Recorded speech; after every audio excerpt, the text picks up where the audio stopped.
So nice to see you. A relationship reset and a sweeping energy deal between two jurisdictions often at odds. This is Canada working. This is cooperative federalism. The Prime Minister and Alberta's Premier signed a new agreement. In it, Ottawa pledges support for a new oil pipeline to the Pacific. That's going to make Canada stronger, more independent, more resilient. We both know that Canada can never reach its true potential as a global energy superpower without a strong and thriving Alberta energy sector at the center of that effort. In exchange, Alberta will commit to raising its industrial carbon price, lowering methane emissions, and supporting carbon capture and storage. A new relationship and a new beginning needs a starting point grounded in good faith. But there is clear dissent. British Columbia says it wasn't consulted, and any pipeline faces strong opposition from coastal First Nations. I think there are wins for everybody, but that can't happen if we're not all at the table together. Ottawa will also suspend or drop some environmental regulations in Alberta that the province says strangles growth. Exemptions Ontario also wants. Hopefully we get treated fairly right across the board. All of it too much for Liberal Steven Guilbeault, who announced he's resigning from cabinet. In a statement, the lifelong environmentalist said he strongly opposes the Memorandum of Understanding and a reversal of some laws he put in place when he was Environment Minister. Steven Guilbeault has resigned. His departure was welcomed in the Alberta legislature. I don't think that there's any environmentalists that could sit in the Liberal caucus right now with what they're doing. All this, and there are no guarantees a pipeline will be built, given that it needs a company to build it and Indigenous co-ownership. If there's not a private sector proponent, there won't be a pipeline. The Prime Minister said he was grateful for Steven Guilbeault's contributions, and Carney's Energy Minister is travelling to BC to meet with the Premier, having key conversations with the province after the fact. Kate McKenna, CBC News, Ottawa. Let's bring in our chief political correspondent, Rosemary Barton. So, Rosie, I suppose bottom line for Canadians, what is the likelihood this pipeline will get built? Adrienne, this is a big move by Ottawa to remove most of the barriers that the Premier of Alberta said were standing in the way of a future pipeline. It's a clear sign, too, that the Prime Minister's behind it. So long, of course, as those various commitments on reducing emissions go ahead, there are still many hurdles that have to be overcome, namely finding a company to fund and build the pipeline. But that will likely be much easier given these changes.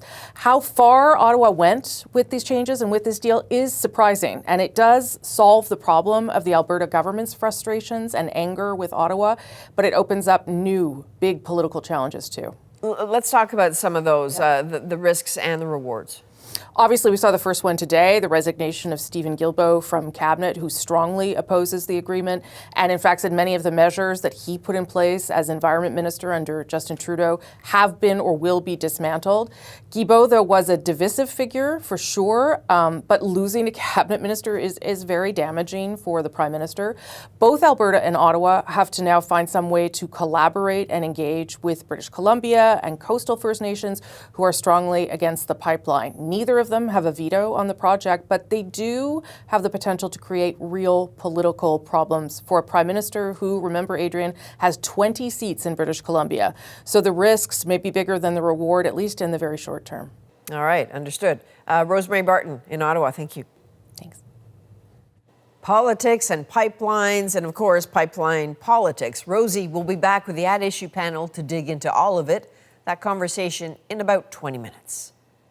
Well, the agreement isn't just sparking division in Ottawa. BC buy-in will be a critical part of any pipeline. But as we've heard, neither the province nor First Nations were at the table with Alberta. Yasmin Renea is in Prince Rupert tonight on BC's coast, right on a possible pipeline route. And there's already pushback. In the port city of Prince Rupert, fierce opposition to a new pipeline. They're not going to destroy us with a pipeline. We're going to do what we have to do to protect who we are as First Nations people. We're going to stand tall.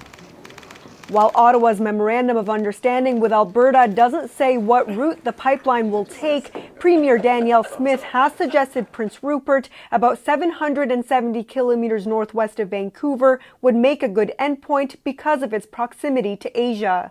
We've been down this road. We'll go down this road again to ensure that we are heard and understood about what we value on the coast and why we just aren't ever going to accept a pipeline.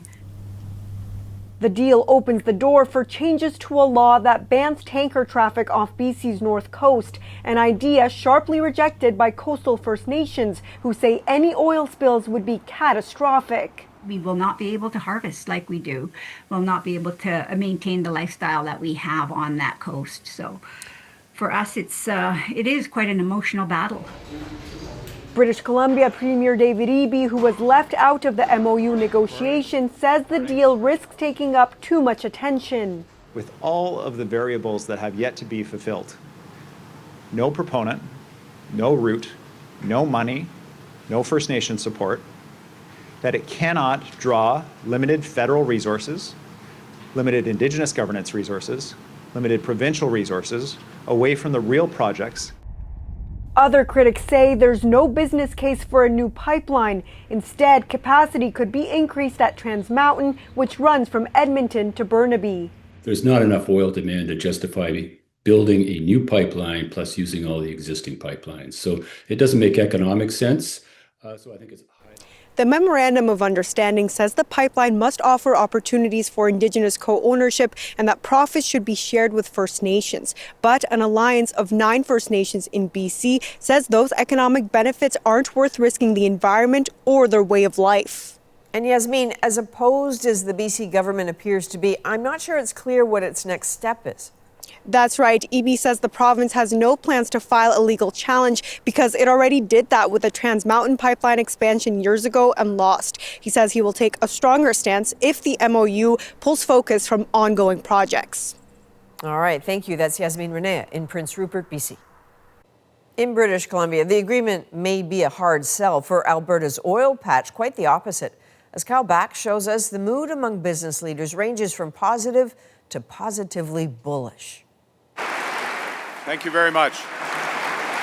Wow. A standing ovation by a business crowd of 1,200 in downtown Calgary, excited and hopeful at the prospects of not just a new oil pipeline, but development throughout the energy sector. We're catalyzing generational investments by creating the right conditions to get big things built here in Alberta and right across Canada. It's so nice to see you. A memorandum of understanding between the federal government and Alberta government vows to also support a multi-billion-dollar carbon capture project, creating nuclear power and AI data centers. This morning's announcement heralds truly a new era in the relationship between Alberta and Ottawa.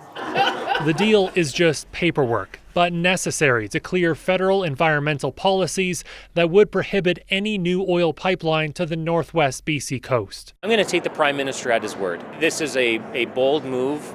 It's a great partnership. Still, there are plenty of steps ahead, like picking a route, getting permits in place, consulting with communities along the route, convincing oil producers to sign long-term contracts to use the pipeline, and of course, finding a private company to develop and build this pipeline project. There's way too much money involved for that not to happen. The fundamental difference now is we have a federal government that really seems pretty intent on providing the comfort that's needed. For now, the Alberta government continues to develop the pipeline plan itself until a private company steps up. And if you know one in the room, please, you can come see us. You can come see us afterwards. One step cleared toward a new oil pipeline, with a long journey ahead for a project that still doesn't even have a name. Kyle Bax, CBC News, Calgary.